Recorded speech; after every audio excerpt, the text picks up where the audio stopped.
Voilà. Donc, on sait très bien que les odeurs, elles ont une influence de notre vie, hein. Alors, sur le Sefer qui s'appelle Likutei Moharan, c'est un livre de Rabbi Nachman, la leçon 8 du deuxième volume.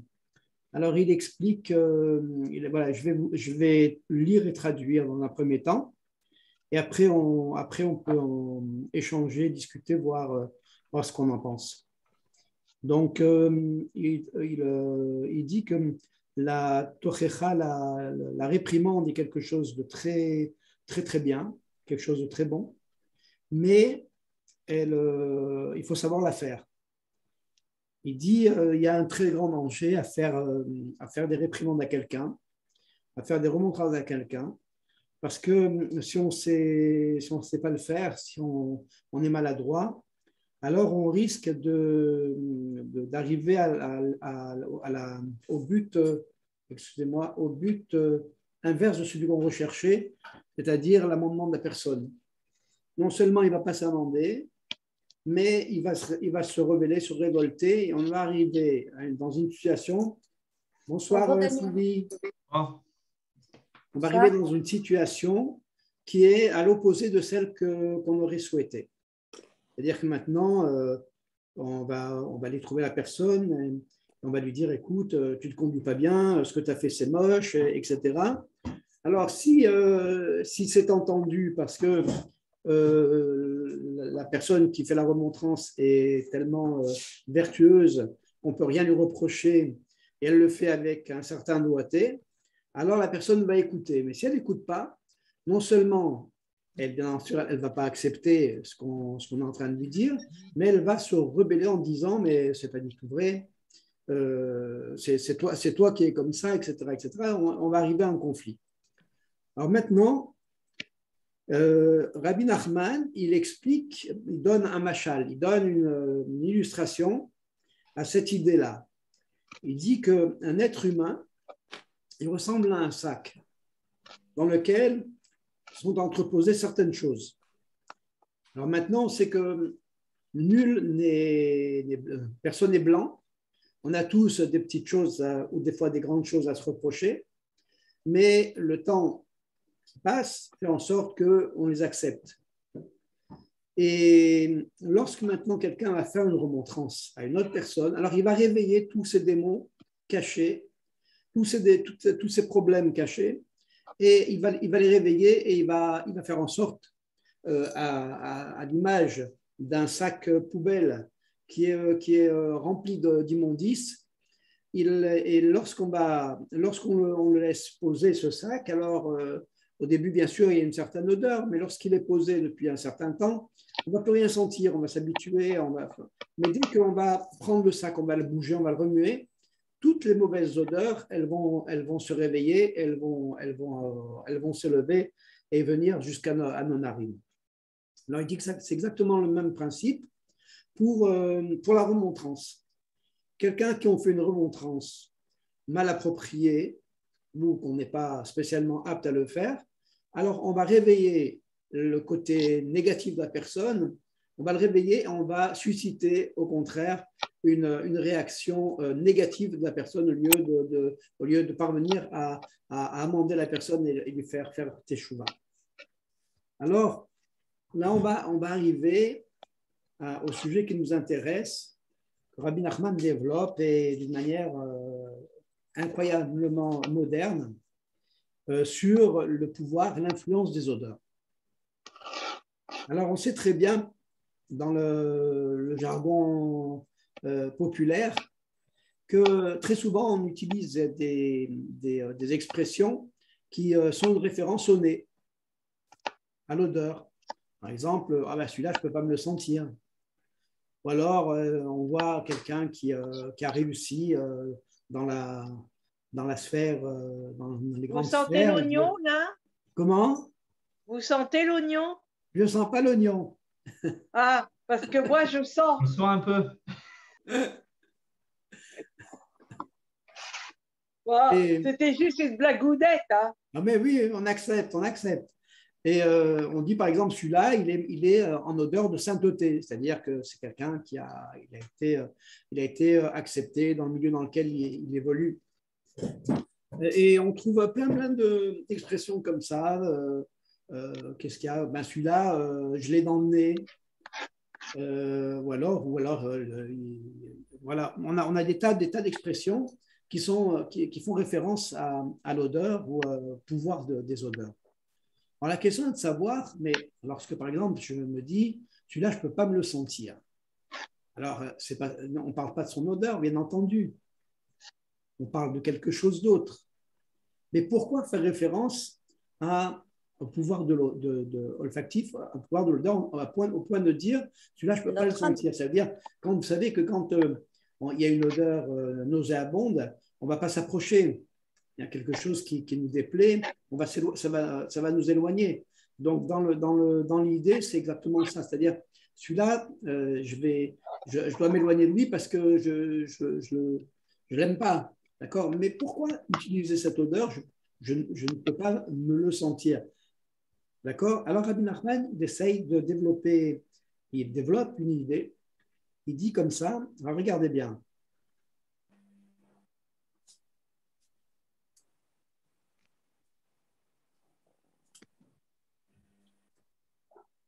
Il dit que l'odeur, c'est la nourriture de l'âme. C'est l'âme, en fait. Comment? C'est notre âme qui rejette l'autre. Oui, parce que l'odeur, c'est la nourriture. Qui yesh mezona de nishmata ou mezona de gufa. Il dit il existe une nourriture qui est appropriée à l'âme et une nourriture, bien entendu, qui est appropriée au corps. Et grâce à cette nourriture matérielle, alors, Nechelash Mezona de Nishmata, il va y avoir comme ça un combat entre les deux choses. Lorsque je vais abonder dans la nourriture du corps, la nourriture matérielle, je vais affaiblir l'âme. La seule chose qui est capable de renforcer l'âme, c'est l'odeur. Il dit qu'il y a l'idée mezona de gufa de ainu aliyé achila ou shtia aliyé ze magdilim et bechinat hakev de sitra achara bechinat ochel lachama igdilala yakev.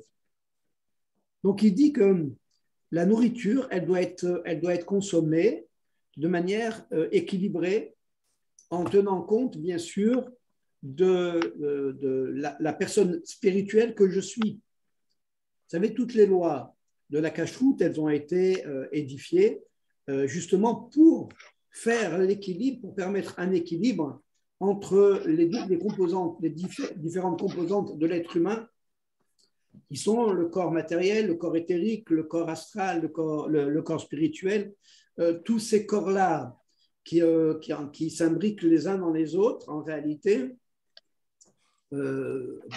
pour que l'homme soit en bonne santé, il faut que chaque corps soit en harmonie l'un avec l'autre. D'accord? Ouais. Maintenant, lorsque on va se nourrir, la première réaction de l'être humain, c'est quoi? C'est se nourrir de manière à se gaver, à remplir son ventre. La Torah, elle nous dit, les Chachamim nous ont enseigné, et la Torah, à travers la Torah, bien sûr, dans la source, c'est la Torah, va nous dire tu dois manger kasher. Ça veut dire quoi, kasher? Ça veut dire que cette nourriture que tu vas manger, elle doit être apte à ce que tu ne perds pas ton identité spirituelle. Elle doit être apte à ce que tu gardes à l'esprit que cette nourriture-là, elle va affaiblir ton pouvoir spirituel et donc tu dois manger avec mesure, tu dois faire attention à ce que tu manges. D'accord? C'est une des raisons pour lesquelles la Torah, elle nous a demandé, elle nous a ordonné de manger de tel et tel animal avec tel et tel simanim, de façon à réduire au maximum la nourriture matérielle, de façon à ce que ce ne soit pas une entrave pour notre développement spirituel. Et de l'autre côté, Si on ne mange pas du tout, si on jeûne, si on devient, comment dire, on va à l'extrême de la religiosité, si je peux dire, à ce moment-là, qu'est-ce qu'on fait? En affaiblissant le corps, on va aussi affaiblir l'âme. Donc, la nourriture, elle doit être prise de façon à équilibrer les choses. Si on en mange trop, l'âme s'affaiblit. Elle se recroqueville, si on peut dire. Elle peut plus se développer. Alors que le but de la vie dans ce monde, c'est-à-dire de la vie de l'âme dans ce monde, c'est de se développer et d'influencer le corps à devenir plus spirituel. D'accord? Alors, on va voir quel va être le rapport à l'odeur. Regardez ce qu'il dit. Il dit quelque chose d'incroyable. Il dit que lorsque, par exemple, on dit, une personne qu'on n'aime pas, on dit, je ne peux pas la sentir, en réalité, il y a une raison à ça. La raison, c'est quoi? C'est que lorsqu'une personne fait une faute, elle se dénigre elle-même. Elle se quoi? Elle se dénigre. Ah. Elle se rabaisse. Non, mais je n'avais pas entendu. Elle perd de la chashivut, elle perd de l'importance qu'elle avait à ses propres yeux. À cause de ça, il existe, il va fabriquer une mauvaise odeur spirituelle que notre esprit va sentir. C'est-à-dire qu'il y a une communication, une expression qui va se faire de corps spirituel à corps spirituel, d'intellect à intellect, de corps à corps. Il y a des relations qui se font de manière non consciente parfois, ou pour les gens qui sont plus évolués, conscientes au niveau de l'esprit, qui vont amener l'être à ressentir de manière intuitive des choses qu'il ne comprend pas, mais qu'il sait. Donc, quand il dit « je ne peux pas le sentir », en réalité, c'est parce que cet homme-là qui est en face a développé en lui des capacités négatives, des caractéristiques négatives à cause de son mauvais comportement, et ça va engendrer que ses facultés spirituelles soient amoindries. Et c'est ça qui cause la mauvaise odeur. Ça c'est la source de la mauvaise odeur. Alors maintenant, comment compenser? Comment parvenir à faire en sorte de transformer cette personne? Est-ce qu'il suffira simplement de lui faire sentir des bonnes odeurs? Et ça peut être une idée. Et moi, c'est ce que je fais dans mon cabinet. Qu'est-ce qui se passe, Sylvie? J'ai la nausée depuis ce matin. Je ne sais plus quoi faire. J'ai essayé de... Je ne suis pas bien là en ce moment. Ça va passer, ça va passer. Vous prenez des médicaments? Hein? Vous prenez des médicaments? Non, mais tous les 15 jours, je ne suis pas bien. Je suis enrhumée, j'ai des courbatures. Tous les 15 jours, ça passe, ça revient sans arrêt. Et là, j'ai la nausée. Ça peut être un Covid long, ça. Hein?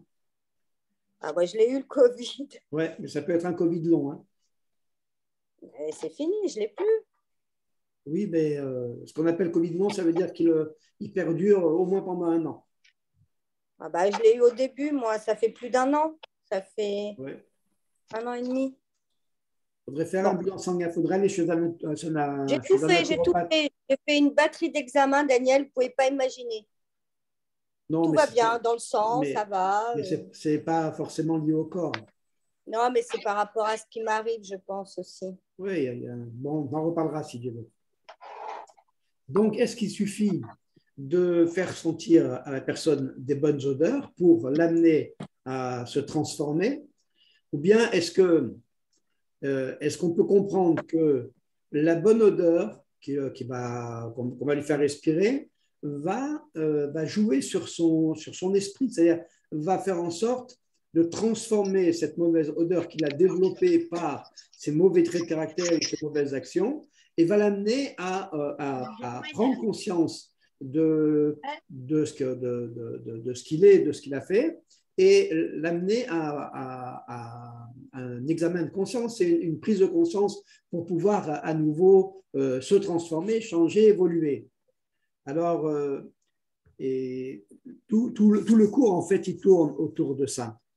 C'est un cours qui est très important, surtout pour un aromathérapeute ou bien même des gens qui sont des personnes lambda, mais qui sont dans la recherche, qui veulent un petit peu creuser un petit peu, aller un peu plus dans le mystère de la vie et avancer.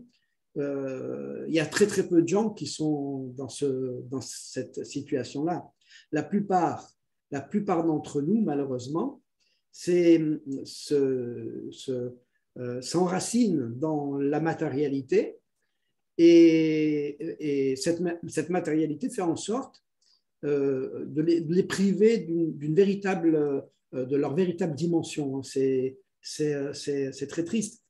Dans nos communautés, je parle de nos communautés françaises, communautés juives françaises, il y a très peu de gens qui sont sensibles à ça.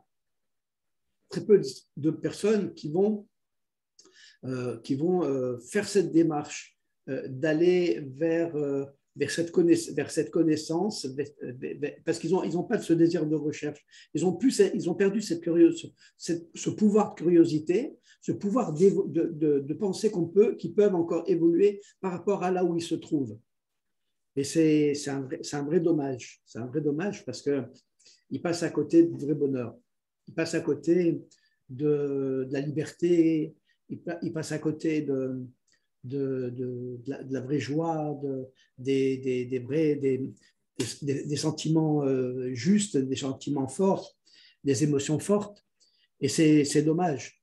Alors maintenant, on voit que le pouvoir des odeurs, c'est quelque chose de tout à fait incroyable et qu'on est en train aujourd'hui, grâce aux méthodes modernes, on est en train effectivement de découvrir que tout ce qui a été écrit, notamment par Rabbi Nachman, par les gens qui sont plus anciens que lui, mais c'est lui qui s'est focalisé sur ce sujet-là, c'est des choses que scientifiquement, on arrive à prouver. Moi, ce qui m'avait beaucoup marqué, je vous avais raconté, je crois, Sylvie, c'est qu'une fois, j'étais à la maison de retraite à Bethseba, et il y avait une petite mamie, Madame Sommel, qui était très âgée, déjà elle a 99 ans, et qui s'était endormie sur son fauteuil. C'était l'heure du repas, donc les dames de service sont venues pour la réveiller. Elle ne se réveillait pas. Alors, ça a commencé à être la panique parce qu'elles se sont dit, ça se trouve, elle a fait un arrêt cardiaque, elle est en train de partir. Et puis, elles se sont activées à droite à gauche, elles lui criaient dessus, Madame Semel, réveillez-vous. Et moi, j'étais à côté, donc c'était à l'époque où mon papa était encore là-bas. Et puis, j'avais ma petite fiole d'Aladin dans la poche. C'était du cyprès de Provence. Et puis, j'ai sorti mon petit flacon et je lui ai mis sous son nez. Pendant quelques secondes, il n'y avait pas de réaction. Puis, au bout d'un certain temps, j'ai vu sa narine qui a commencé à frémir, à tressaillir. Et elle s'est mise à hurler. « Wow, qu'est-ce qui se passe ?» Et elle s'est réveillée. Et toutes les femmes autour, les dames de service, les infirmières qui étaient venues, ils avaient même appelé le médecin qui n'était pas encore arrivé parce qu'ils avaient une vraie trouille. Eh bien, elles m'ont dit, mais vous lui avez fait quoi? Je lui ai dit, bah, écoutez, je suis étonné quand même que vous ne connaissiez pas ça. C'est le b.a.-ba. L'odeur, elle touche l'âme. Elle réveille l'âme. Lorsqu'une personne est endormie profondément, on peut la réveiller. Moi, j'ai sauvé mon papa à la vache à l'homme comme ça. Je l'ai sauvé parce qu'il avait fait une fausse route. Et puis, il commençait à révulser, donc ses yeux commençaient à devenir blancs. Et je me suis tout de suite rappelé de cette technique-là. Donc, on lui a fait respirer une odeur d'ailleurs qu'il aimait, c'était l'anisette.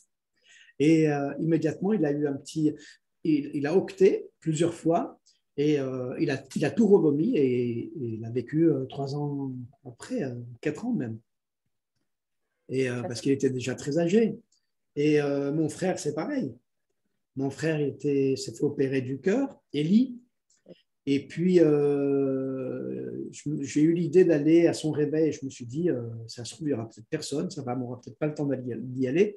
Je vais aller le voir et, à son réveil et ça va lui faire plaisir de voir que quelqu'un s'intéresse à lui. Donc, je suis allé et il était endormi, il était blanc comme un mort. Et puis, vraiment, ça m'a inquiété parce qu'il n'avait pas une bonne mine du tout, quoi. Et quand il m'a vu, il était vaseux, il avait des yeux qui étaient vagues. Et puis, je lui dis, ça va, Élie? Il me dit, je ne me sens pas bien. Ça te voyait qu'il ne se sentait pas bien. Alors, j'avais ma petite fiole d'Aladin dans la poche. Là, c'était, je crois, du laurier noble. Et puis, je lui ai fait sentir, elle a dit, tu te sens ça? Il a senti. Et pareil, il a octé, et il a tout vomi. Et au bout de 10 minutes, il avait repris ses esprits, il est redevenu rose. Et voilà, ça l'a sauvé. Ça se trouve, il était peut-être en danger, hein, à ce moment-là. Hein. Il était peut-être en danger. Alors, regardez. Alors, maintenant, il explique que le fait de se déconsidérer et génère dans notre âme spirituellement une mauvaise odeur. Donc, ce n'est pas la faute elle-même qui génère la mauvaise odeur. C'est la considération que l'on a de soi-même par rapport à l'événement qu'on a vécu. Et ça, c'est très important. C'est-à-dire que lorsque, par exemple, une personne commet une faute, alors c'est sûr que sur le moment, alors peu importe la faute, ça peut être une faute bénigne, une faute grave, tout dépend de la considération que l'on a par rapport à la faute, comment on considère ça, mais l'erreur que l'on commet très souvent, c'est de penser que c'est irréparable. C'est de penser que vraiment on est moins que rien et que on se pose cette question, mais comment j'ai pu encore retomber là-dedans? Comment j'ai pu faire une chose pareille? Et cette dépréciation de notre propre personne, elle est gravissime, elle est beaucoup plus grave que la faute. Elle amène l'homme à se pencher du côté matériel, pour pouvoir remonter, si on peut dire, la pente. Alors, la première réaction, c'est de tomber plus bas que où il se trouve. Ça, c'est la première réaction. C'est-à-dire que va s'activer en lui des forces matérialistes pour pouvoir faire face à cette douleur qu'il ressent du fait qu'il se soit déconsidéré. Alors, Rabbi Nachman, il nous dit quelque chose d'incroyable. Il nous dit que la source des odeurs, c'est la voix. C'est la voix. D'ailleurs, vous voyez, quand on lit la Kétoret, alors il y a un passage toujours qui étonne tout le monde. Quand on lit la Kétoret de la prière le matin et l'après-midi, alors il y a une chose qui étonne, c'est que parmi tout ce que l'on dit, à la fin, on dit lorsque tu comment on dit, j'ai pas le mot. Pylône. Quand on pile les aromates, alors on doit dire Etev Hadek, Etev Hadek. On doit dire cette phrase qui colle à Bessamit. Pourquoi? Parce que excusez-moi, il y a quelqu'un qui rentre dans le cours.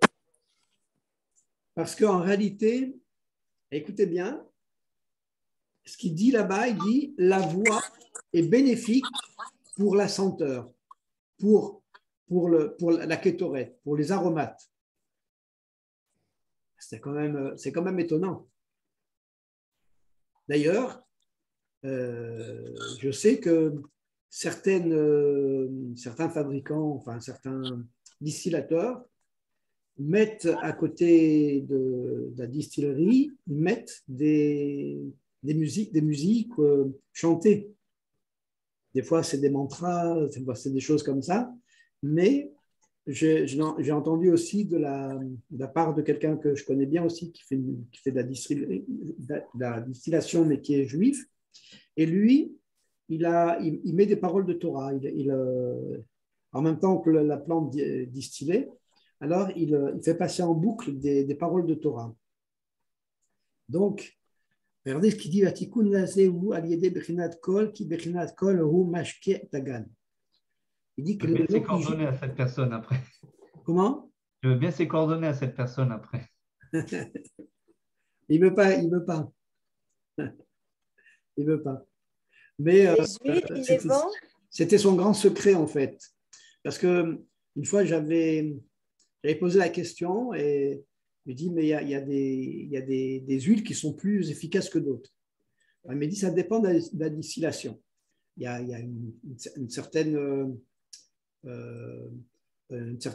certain temps qui est nécessaire pour distiller la plante, une certaine température. Enfin, il y a tout un tas de paramètres pour que l'huile soit effectivement efficace. Alors maintenant, alors je lui dis, mais il n'y a que ça. Il m'a dit non. Il m'a dit aussi, il y a le côté spirituel de la plante. Côté spirituel de la plante, il faut le nourrir. Il faut lui envoyer des informations. Ces informations, alors on peut les envoyer quand on est dans la Torah. Ce sont des informations qui émanent de la source, c'est-à-dire d'Hachem, qui est lui-même la Chorma. C'est la plus grande intelligence qui puisse exister. Et lorsque on n'a pas de Torah, on ne sait pas ce que c'est que la Torah, alors, et qu'on a quand même de la spiritualité, alors, par exemple, les bouddhistes, aux hindouistes, alors ils vont faire passer des mantras qui ont des vertus particulières au niveau de la guérison, et a priori, ça fonctionne. Donc, ça veut dire que, en fait, c'est l'intonation qui provoque, qui envoie le message. Comment ça fonctionne? Alors, il faut lire dans le détail, mais ça sera un peu long et fastidieux pour vous, mais simplement, alors je ne sais pas qui est Igal, mais ça serait bien si on le voyait.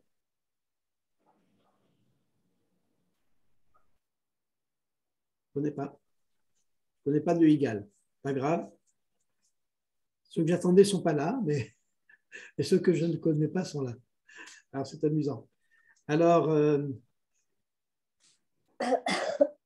donc, l'origine de la force olfactive de la plante, pas de la force de l'olfaction de l'homme, mais de la plante, c'est le niveau de la voix que l'on entend et qui abreuve le Gan Eden.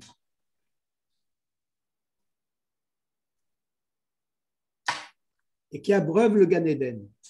Oui, bonjour Igal, je ne sais pas qui tu es, mais ça me fait plaisir de t'avoir avec nous. Le Gan Eden.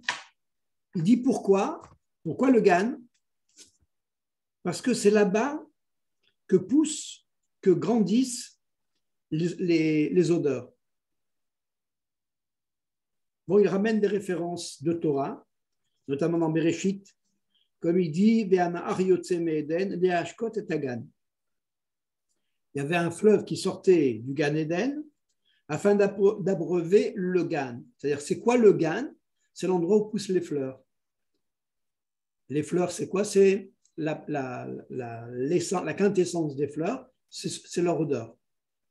C'est-à-dire, le niveau le plus élevé de la plante, c'est son odeur. Le niveau le plus spirituel qui existe dans une plante, c'est son odeur. Il dit aussi, Na'ar hayotze me'Eden.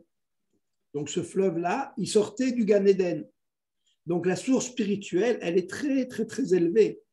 Spirituellement, elle est proche, très proche de la proximité que Dieu donne à ce qui est possible d'être proche.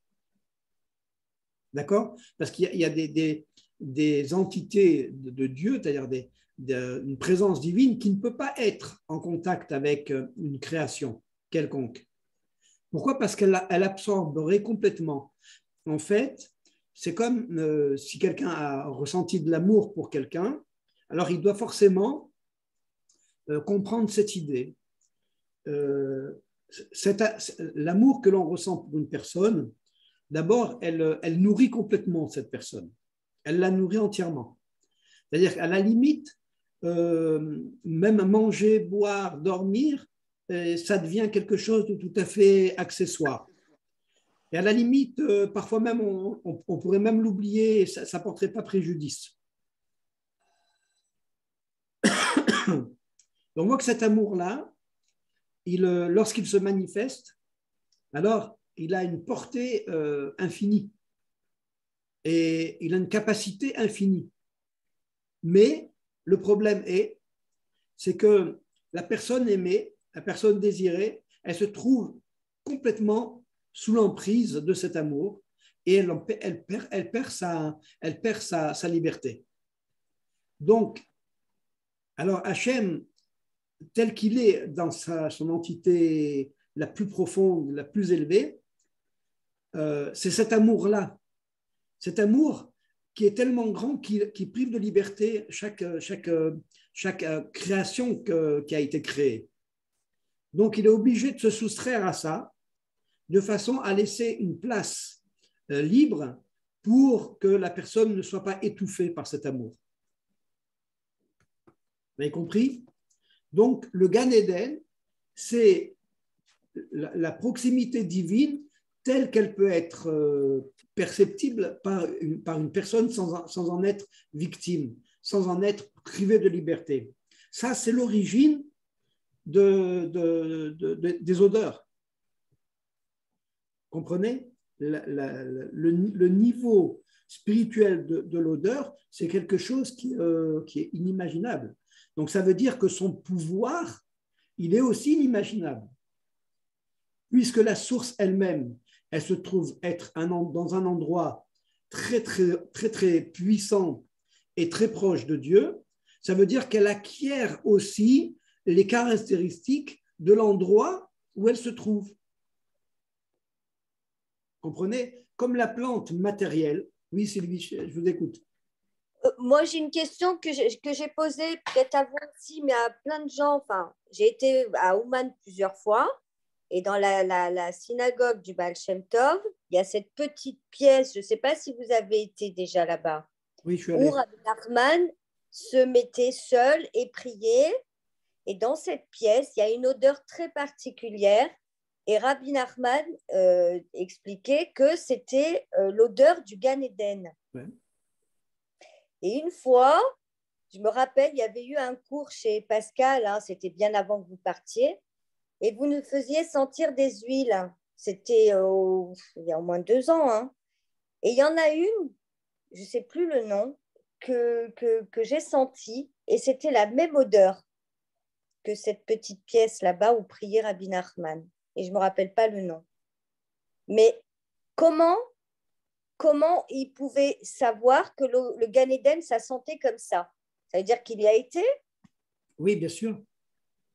Bien sûr. Il y a certaines neshamot qui sont tellement élevées qu'elles ont cette capacité à dépasser ce monde-là et à voyager dans des endroits spirituels qu'on appelle notamment le Gan Eden, Mitachat Kisakavod. On parle de ça dans la Gemara, on parle de ça même dans le Chumash, lorsque Moshe Rabbeinu est monté pour recevoir la Torah.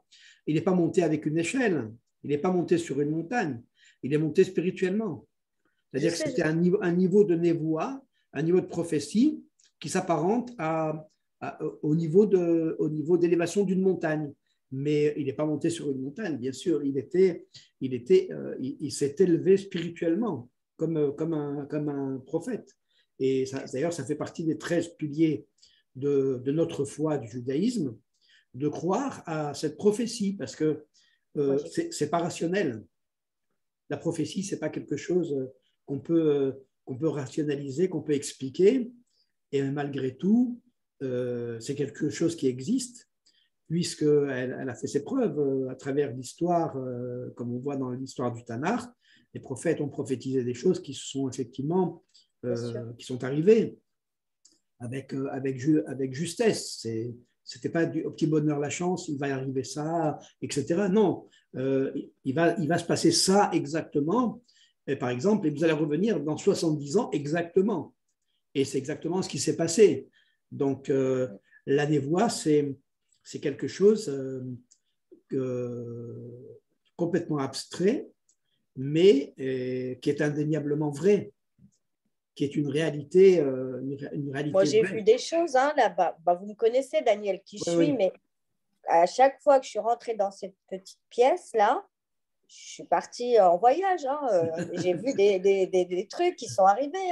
Comme dans mon cabinet, Oui. sous les lampes. Non, mais vraiment, là-bas, j'ai que j'ai vu recommencé des ici, choses qui sont arrivées. J'ai continué là, ça plaît. Ah bah super. Bah ouais, j'ai Génial. eu l'occasion de le faire à une personne que je connais bien. Il a des problèmes d'acouphènes, le pauvre, et bon, un peu stressé. Il est ressorti en chantant, en dansant. Il était Magnifique. très, très content. Ouais. C'est pas le seul. Il y a Ok. plusieurs personnes comme ça, et vraiment, ça fait plaisir, quoi. Voilà, donc, Ouais. Brinat Kol. Alors maintenant, le Gan Eden, il est symbolisé par la voix.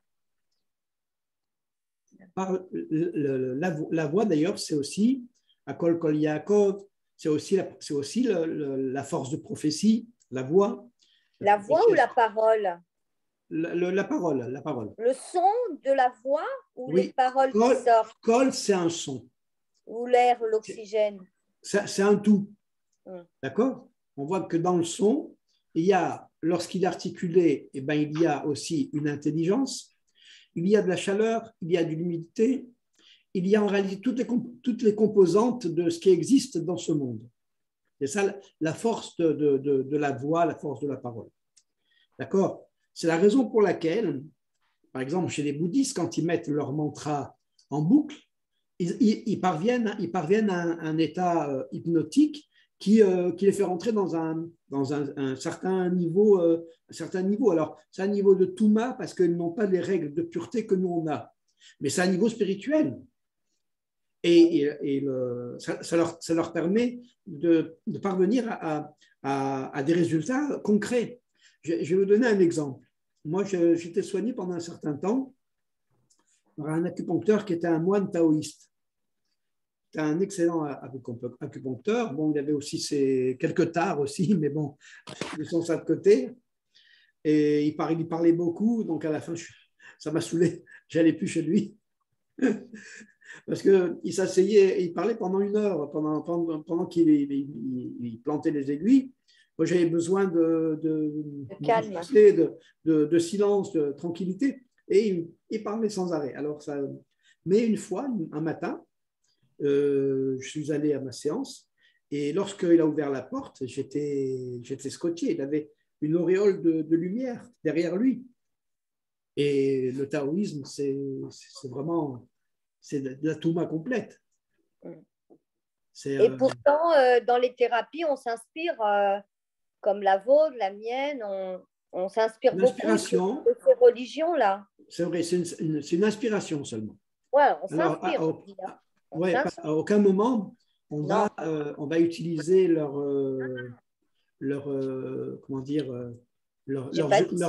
outils. Nous, on a nos propres outils. Lorsque, par exemple, je vais faire répéter certaines paroles, ça va être des paroles de Torah. Eux, ils vont faire répéter des paroles qui sont des paroles d'Avodah Zarah. D'accord? Pas tous, hein? Je ne dis pas le contraire. Mais même ceux qui vous font répéter des mantras à la gloire de Dieu, par exemple, vous savez, il y a certains mantras qui sont. La traduction, c'est Dieu est un, Dieu est unique et il doit être glorifié, des choses comme ça. D'accord? Mais malgré tout, comme ces personnes-là puisent leurs énergies. Excusez-moi. Vous allez avoir une surprise, Sylvie. Ah bon? Oui. Comme ces personnes puisent leurs Oui. énergies dans la non-gdoucha, dans l'opposé à la kedusha, alors même lorsque leur profession, leur demande, elle n'est pas avodah zara, elle contient malgré tout à l'intérieur de la touma. Et ça, pour nous, c'est un problème, parce que nous, on n'a pas de rapport direct avec la touma. Le seul rapport qu'on a avec la touma, c'est de la rejeter. Ça va, Alexis? Oh, Lanzis, mon fils? On ne le voit pas. Je suis là, mais j'ai eu un problème, je ne pouvais pas vous prévenir, mon téléphone il n'a pas réussi à marcher. Ouais. Tu as vu la surprise? Ouais, j'y croyais pas du tout là. Bon, mais j'ai enregistré, hein. J'espère que c'était intéressant. Donc là, je pourrais la revoir après, ouais. Alors, pour terminer, donc, alors, étant donné que la voix trouve son origine dans le Gan Eden, dans le niveau spirituel qu'on appelle Gan Eden, et qu'il est à l'origine, ce Gan Eden, de la puissance divine des aromates, des parfums. Donc, pour transformer un mauvais parfum en un parfum positif, il faudra utiliser la parole. Vous comprenez ce qu'il dit là? Bah oui, moi je comprends. Je comprends. Bah oui, parce que si on.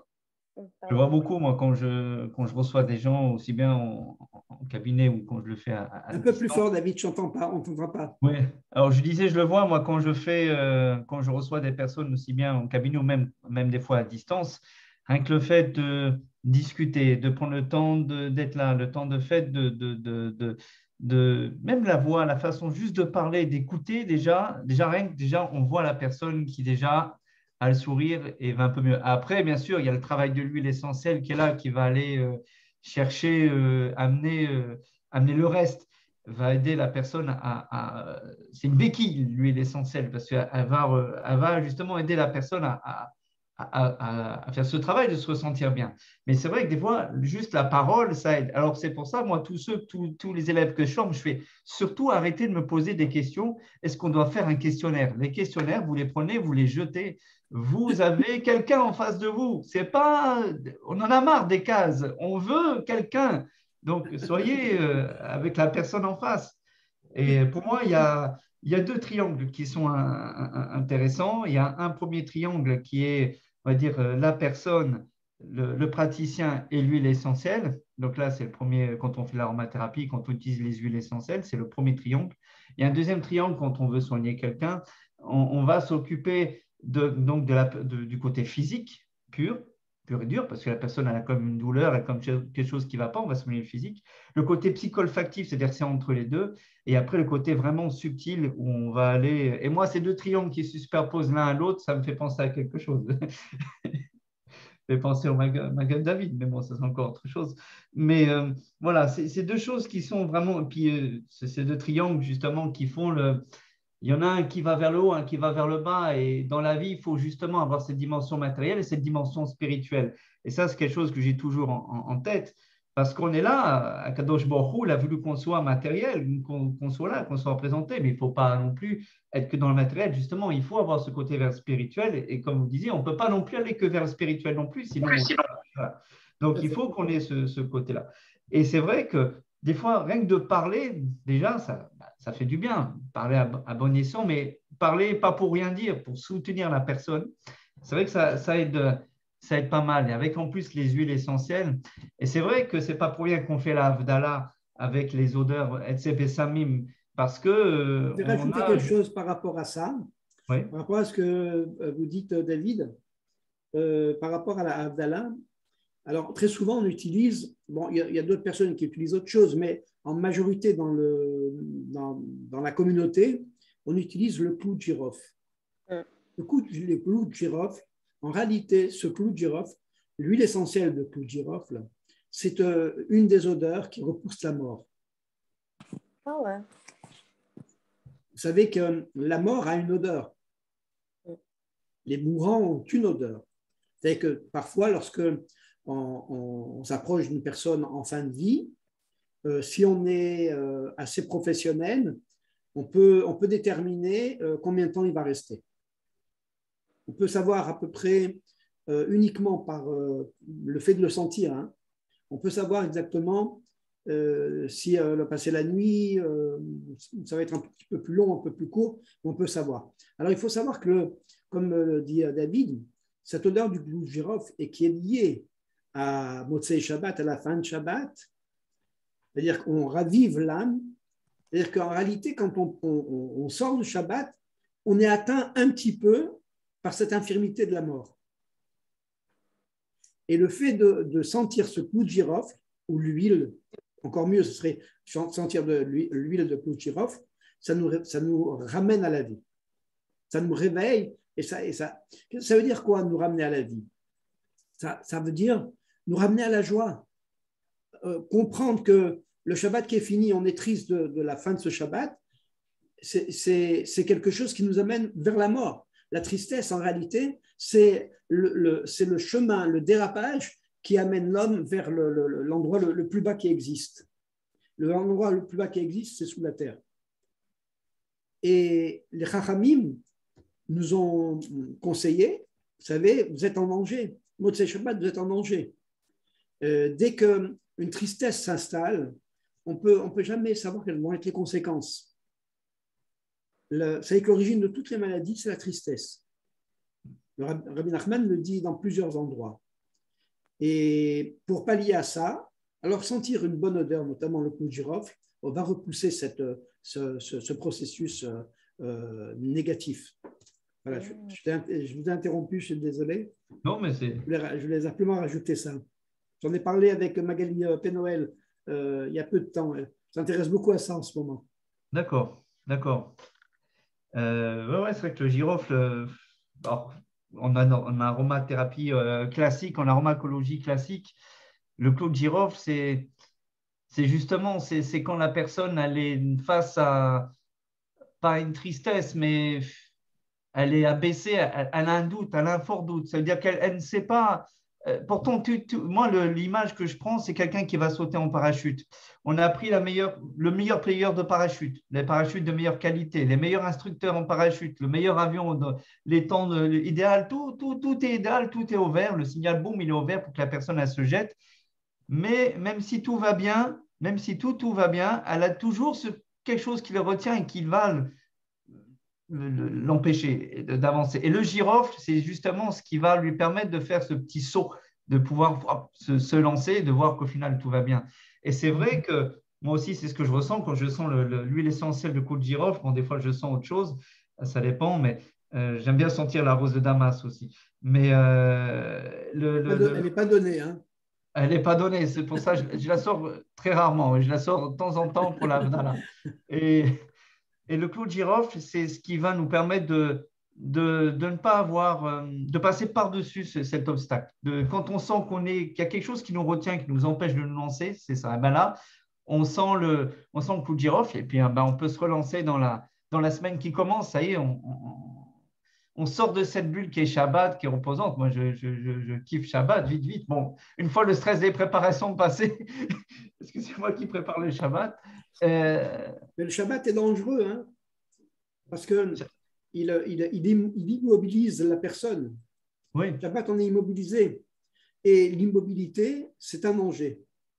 C'est la raison pour laquelle les Chachamim, ils ont préconisé qu'il fallait étudier, même le Shabbat, qu'il fallait étudier, qu'il fallait se déplacer, etc. Parce que l'immobilité, selon le concept même de la Torah, c'est quelque chose qui est très négatif. Quelqu'un qui ne bouge plus, il est mort. C'est ça la grande différence. C'est ça. Et une huile essentielle, sa particularité, c'est et ce qui fait en sorte qu'elle soit vivante, c'est qu'elle bouge. Si vous laissez pas le flacon, vous débouchez votre flacon, vous le laissez déboucher, là, elle se sauve. L'huile, elle s'en va. Elle ne reste pas. Donc, il y a ce principe d'évolution, de mouvement qui est très, très important dans le parvenir à la bonne santé. Et vous voyez bien d'ailleurs que même le Rambam, il dit dans ses fameuses lois sur la diététique, il dit qu'une personne qui va faire attention à ce qu'elle mange, elle va faire une diète, elle ne va pas faire attention à sa ligne, elle va prendre tout bio, enfin organique, ici en Israël on dit organique, mais en France c'est du bio, elle va faire attention aux cuissons, etc. Mais elle est sédentaire. Il dit cet homme-là, malgré tout, il court un danger terrible.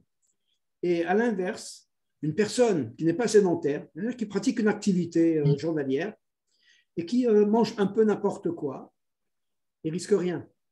Il sera toujours en bonne santé. Alors, David, est-ce que cette leçon évoque pour vous quelque chose d'intéressant que vous pourriez rajouter? Déjà, on a parlé des odeurs, on a parlé des huiles essentielles. C'est vrai que c'était, même s'il y a ce rapprochement, et c'est vrai que vous dites que c'est quelque chose de vivant parce qu'effectivement, on laisse le flacon d'huile essentielle et tout de suite, ça embaume. Ces petites molécules aromatiques très complexes, mais qui pourtant arrivent quand même à s'élever, c'est pas rien. Et c'est même une notion d'humilité aussi qu'il faut avoir tout le temps, parce qu'au final, c'est facile d'ouvrir un flacon et de plus y penser. Et souvent, moi-même, qui suis tout le temps dans les huiles essentielles, j'essaie d'y penser assez souvent que c'est extraordinaire ce que Akadosh Baruch Hu nous a donné, parce qu'au final, qu'est-ce que c'est qu'une huile essentielle? C'est une plante qui a puisé quoi? Elle a puisé quoi? De l'eau avec quelques sels minéraux. Il n'y a pas grand-chose. Du CO2, des rayons UV. Et avec ça, elle fait, par exemple, si on prend une lavande fine, elle fait jusqu'à 1000 molécules aromatiques différentes que certains, même laboratoires, n'arrivent pas à faire.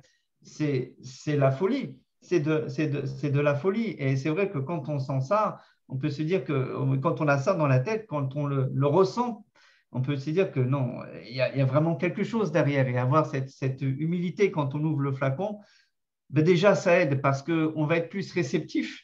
Et donc, du coup, je le vois, moi, les gens qui souvent utilisent les huiles essentielles pour la première fois, ça va marcher tout de suite. Et au fur et à mesure qu'elles vont utiliser les huiles essentielles, elles vont dire, oh, ben, ça marche un peu moins bien, c'est que mon corps s'est habitué. Non, ce n'est pas le corps. C'est l'esprit qui a un peu banalisé l'huile essentielle et qui revient que dans le côté matériel et le côté rapide, le côté j'avale quelque chose, ça marche tout de suite, il faut que ça marche, sans vivre avec les huiles essentielles. Et moi qui suis dans l'aromathérapie, ça peut m'arriver comme tout le monde aussi de ne pas être bien, quand j'ai ce rapport avec les huiles essentielles de toujours travailler, de toujours utiliser les huiles essentielles, au bout d'un moment, je suis fatigué avec les huiles essentielles et je vais voir ma compagne, je lui dis, écoute, tu vois ce que j'ai, tu vas sentir ce que j'ai, tu sens, ben, encore une fois, l'odeur, tu vois ce que j'ai, tu fais quelque chose pour moi, tu fais une synergie d'huile essentielle et moi, je la prends et juste, je prends le plaisir d'avoir les huiles essentielles, je ne vais même pas essayer de savoir qu'est-ce qu'il y a dedans, juste je prends et je laisse les huiles essentielles m'envahir et être réceptif. Et là, ça marche 1000 fois mieux que ce que je vais faire moi avec ma science, entre guillemets, de l'aromathérapie. Et donc, c'est vrai que ce côté, et puis la petite parole réconfortante, parce qu'elle me dit, bon, oui, t'inquiète pas, mon chéri, je vais te faire quelque chose pour toi qui va te faire du bien. Déjà, rien que ça, donc il y a la parole, il y a ça, il y a ce côté-là, et il y a le côté vraiment, oui, où là, il y a aussi le côté où un peu on va se laisser aller par l'huile essentielle. Et donc, on arrête d'être dans la retenue et dans le côté contrôle, dans le côté un peu trop matériel et se laisser un peu emporter. Et effectivement, ben là, ça marche tout de suite. Très intéressant. Très intéressant. Écoutez, moi, je suis obligé de vous laisser. Donc, si vous voulez, on peut se réunir la semaine prochaine pour continuer la leçon. Avec plaisir. Hein? Avec plaisir. On essaye jeudi prochain, vers 18h, en espérant que Alexis puisse se connecter plus rapidement. Bon, il y a d'autres qui devaient se connecter, mais ils n'ont pas pu venir. Ils ont eu les mêmes problèmes que toi. À la Mais base, c'est on pas avait grave, organisé écoutez, ensemble. on a passé un très bon moment, vraiment. C'était très, Vraiment. Ouais. très intéressant. Donc, on continue, si Dieu veut, la semaine prochaine. OK? Si Dieu- Ok, Daniel, merci beaucoup. À Merci. bientôt. Passez une bonne Shabbat soirée. shalom à tous. Shabbat shalom. Shabbat shalom. À Bye, bientôt. bye. Au revoir. Bye. Shabbat shalom. Shabbat Shabbat shalom. shalom.